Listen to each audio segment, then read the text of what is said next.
না মাঝখানে আপনার ফেসবুকে পোস্ট নিয়ে অনেক ধরনের প্রবলেমে আপনি পড়েছেন, আপনাকে ডিবি অফিসেও নিয়ে যাওয়া হয়েছে এবং আপনি বলেছেন যেগুলো আপনার পোস্ট না। এই ব্যাপারটাকে একটু দর্শকদের উদ্দেশ্যে ক্লিয়ার করবেন?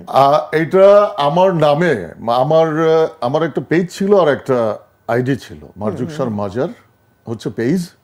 এ নামে আমার একটা কবিতাও আছে বহুত আগের, এটারও গল্প আছে, বলার টাইম পাবো না। এলিফ্যান্ট রোডেরই গল্প এটা। আমি যখন এলিফ্যান্ট রোডে ছিলাম, ওটা একটু মোটামুটি বড়, আমি পেজে থাকি, ওটা বলতে গেলে আমি কিউতে হনে চলে যাব। আর এই রিসেন্ট ইয়াটা বলা হবে না।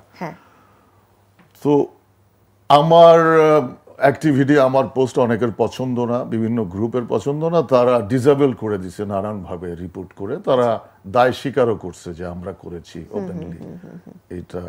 তো এটা নিয়ে আমি গত জানুয়ারিতে ডিবি অফিসে গেছিলাম যে এরকম ঘটনা, এটা কিছু করা যায় কিনা। তো ওনারা ওইভাবে কিছু বলে নাই, আমাকে জিডি টিডি করতে বলছে। আমিও আলস্য করে জিডি করি নাই শুরুতে। নিউজ টিউজ হয়েছিল তখন, কয়েকবার নিউজ হয়েছে, এটা কয়েকটা কাগজে নিউজ হয়েছে। তারপরে আমার ওই ডিসেবল করার পরে আমি আর ফেসবুকের প্রতি আগ্রহ হারিয়ে না। আমি বললো ধর ভালো হয়েছে, বাচ্চা গেছি, নাহলে হালা ডিউটি করতে হইতো যে এই দিতে হবে, পোস্ট দিতে হবে। আরে ভাই ঘুমেতে আমি তো আবার অ্যাক্টিভ, মানে আপনি আমার কমেন্ট করতেছেন, আমি রিপ্লাই দিই, আর ওই ক্রিয়েটিভ রিপ্লাই। এটা এমন না যে হাই হ্যালো ভালো, হ্যাঁ কংগ্রেচুলেশন, এটি না, কিন্তু ওই রিপ্লাই থেকে আমার লেখা হইতো, আমার কবিতা হইতো, আমার গান হইতো, আমার বহু কিছু হইতো। মানে ক্রিয়েটিভ, মানে ধরেন আছে না যে কিছু জিনিস আছে না, যেমন একজন লিখছে ভাই আপনার ফ্যামিলি কই, তো আমি রিপ্লাই দিচ্ছি প্ল্যানিং এ। আপনার ফ্যামিলি কই থাকে, কই আছে, প্ল্যানিং এ। তো এই যে ছোট্ট জিনিস, এটা তো ও যদি আমাকে প্রশ্নটা না করতো, যারে তারা ওইভাবে দিতে পারি না রিপ্লাই, ওইটাও একটু অন্য টাইপের, আমাকে হ্যামার করার মতো ইয়ে হইতে হবে। অনেকে ইন্টেনশনালি করে রিপ্লাই পাওয়ার জন্য।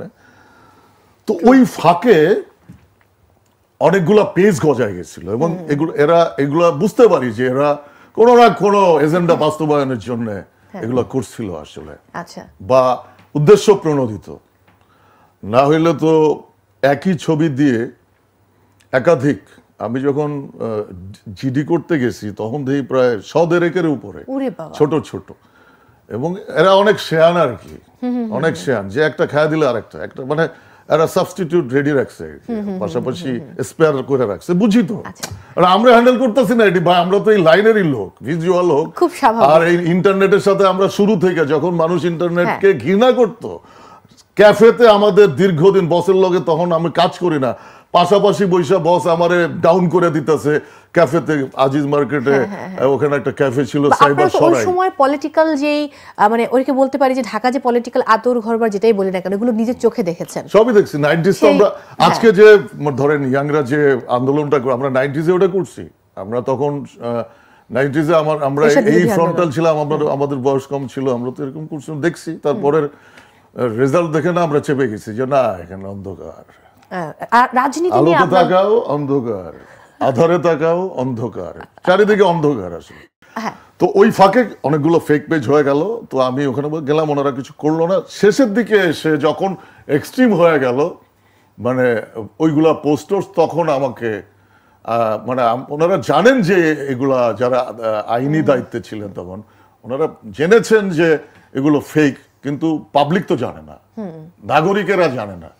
আর তখন আপনার কারফিউ ছিল, তারপরে যোগাযোগ ব্যবস্থা এইটাই ছিল, তখন কোনোভাবেই জানা। তখন আমাকে যাইতে হইল, গিয়া জিনিসটা ক্লিয়ার করতে হইল, ব্যাপারটা এই হচ্ছে ঘটনা আর কি। এখন কে কিভাবে নেবে সেটা তার নিজস্ব আইকিউ থেকে নিতে হবে, আদারওয়াইজ আমার আসলে জনে জনে গিয়া বুঝাইতে পারবো না।